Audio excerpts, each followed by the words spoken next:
It's me again, Mr. Wet. I'm going to show you how now to to open up a Google Docs.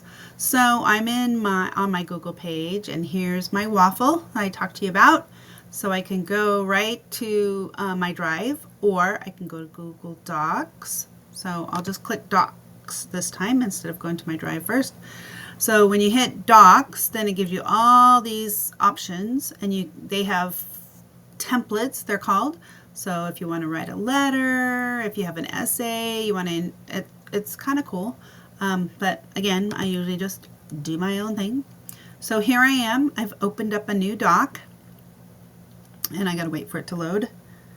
And it's loading. It's loaded. Okay, so it's really, really important that you come up here to the top and put in the name of your document, because all about me. So that when you're going to look for the document, if you need to go back and work on it some more, you won't know what document it is if they're all untitled documents. So why waste time? So always put it up there.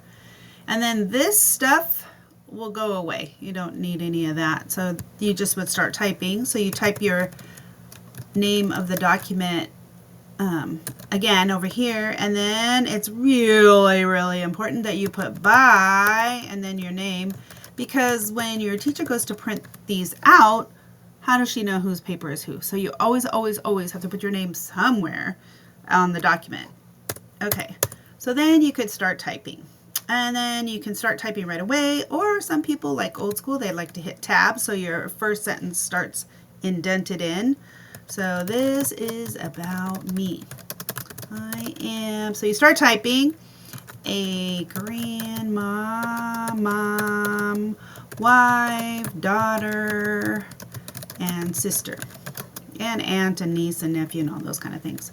I like to take pictures. And notice that the and went all the way over by itself to the next line. I didn't have to hit enter. Do not hit enter if you don't need to. You just keep typing. The computer will automatically, it's called wrap around your sentences. And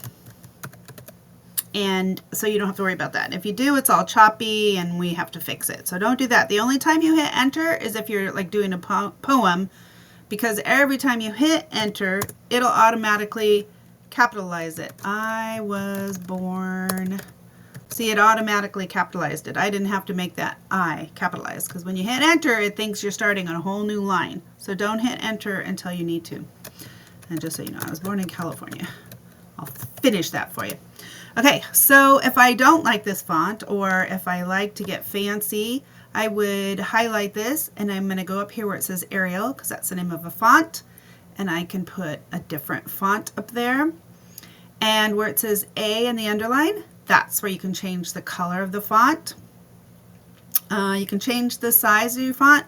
Most teachers don't like the font super big, like no bigger than 14, because if you're reading a bunch of papers, it's a pain in the booty as the size of the font and the style of the font and the color of the font keeps changing from paper to paper to paper.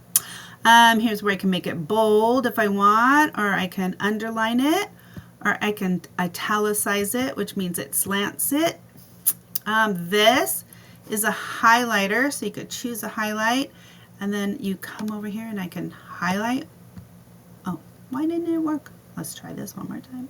Maybe I'm supposed to highlight it first, like run my cursor over it, then click, and then click yellow, and ta-da! See, I've highlighted a word.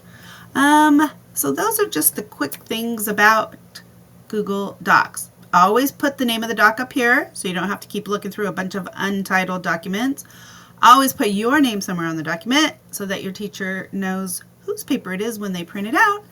And don't keep hitting enter if you're not trying to change to a new paragraph or you're not writing a poem. Hope this helps. Thanks.